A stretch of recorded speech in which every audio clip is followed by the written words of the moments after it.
I was really young, like 3 years old, and we started as just like a toy reviewing channel, but now it's grown into so much more like gaming videos and skits. Ryan's World, once crowned the biggest child YouTuber on the planet, shattered records as the highest paid YouTuber ever, but now the spotlight is flipped in a dark way.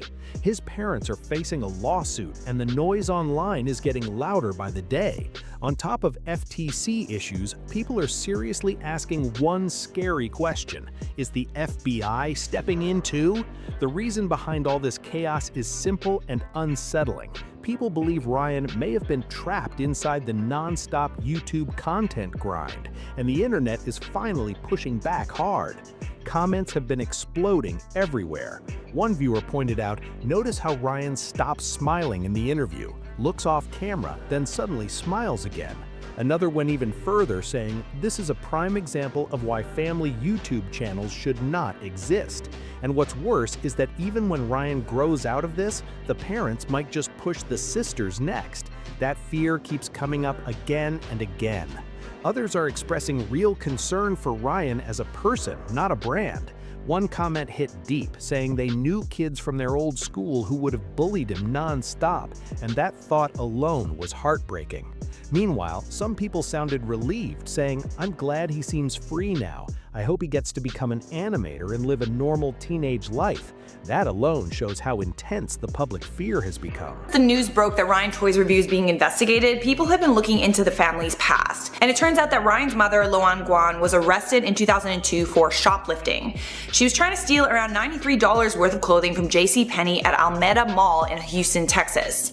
Loan was 18 at the time and attending the University of Houston. She faced 60 days in jail, and instead the judge gave her 6 months probation and a $150 fine. She was told that she had to complete 40 hours of community service and complete random drug tests. Pretty lenient. Problem is, Loan did not show up to her community service, she didn't report to her community advisor, nor did she pay for the fees. She was arrested again in 2003 for violating her parole and spent 30 days in jail. Think about how wild this situation feels. People online are genuinely saying the world outside looks safer than the environment Ryan grew up in, and that's a heavy accusation. The concern isn't just about money or fame anymore, it's about protection, responsibility, and accountability.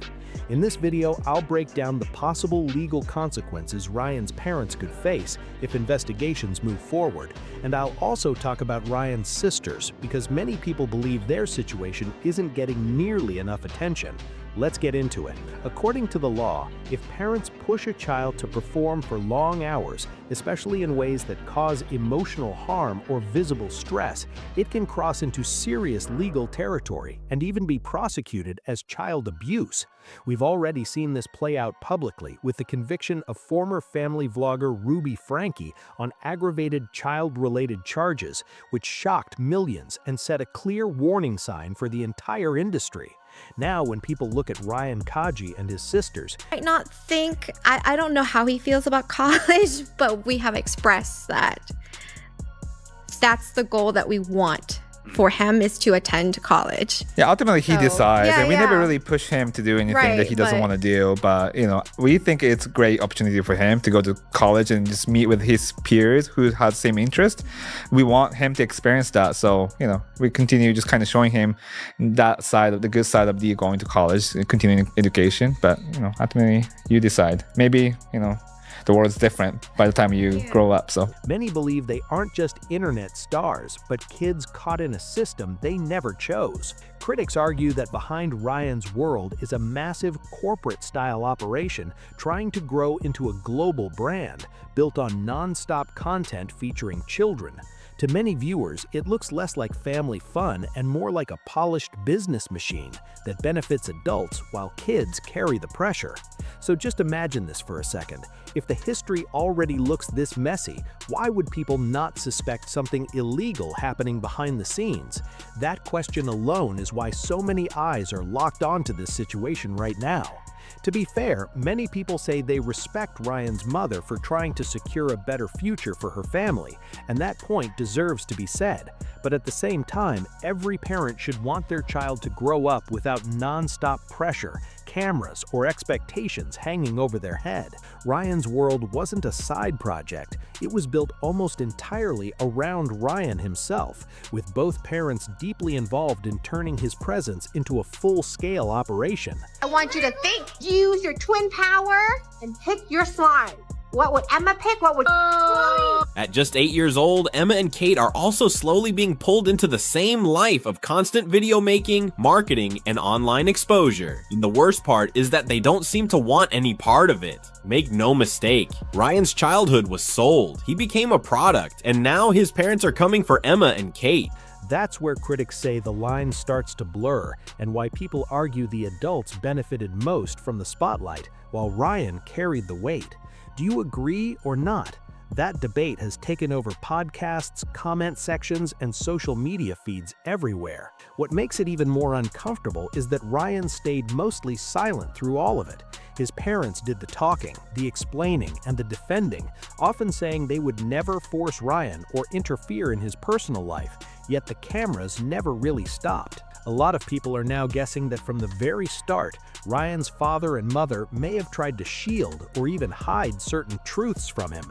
In this situation, critics believe Ryan might never have felt fully safe or confident about speaking out, especially if it could affect his parents or flip his entire life upside down. That silence alone has people asking uncomfortable questions, and the pressure behind it feels heavy. But here's the part many say is being ignored. Ryan is not the only one caught in this situation. His twin sisters are now pulled into the same non-stop cycle, and that's where alarms really start ringing. At an age where kids should be carefree and away from expectations, critics point out that they're being introduced into animation-based channels that still pull serious money from YouTube. That's why the concern is crystal clear right now. If the parents' goal is truly about turning their children into long-term fame engines, then involving the twins starts to look less like opportunity and more like proof of money-driven decision-making, according to critics. Some creators have even stepped forward, calling this pattern out publicly and saying it's a system that keeps repeating itself, louder and more polished each time. At just 8 years old, Emma and Kate are now slowly being introduced into the same world of non-stop filming, branding, marketing, and online exposure, and that alone has people seriously uneasy. Hey Ryan! Thank you so much for being in the movie. Oh, thank you. Oh, the dude's dead inside. See it when it comes out August 16th. Tell everybody about the character you play. Let him retire. He just doesn't want to be there anymore. Critics online keep pointing out that the girls don't appear excited or eager, and many say it feels more like obligation than choice. Make no mistake, a lot of viewers believe Ryan's childhood was turned into content first and childhood second, and now there's fear that the same formula is being repeated with his sisters. What really unsettles people is the idea that these young girls have already watched what happened to Ryan. Through clips, interviews, and years of content, critics believe Emma and Kate may understand exactly what that lifestyle looks like and that it's not something they want. Yet the concern is that kids at that age don't truly get to decide, especially when a massive business is already built around them. Many people agree on one thing loudly. When a child grows up being treated like a money-making brand, it can seriously affect how they see themselves. Instead of learning how to express emotions freely, critics warn kids can feel trained to perform, smile, and repeat on command, like a routine instead of real life. We already know the FTC has reviewed how Ryan's parents structured content and advertising around revenue, and that alone raised eyebrows.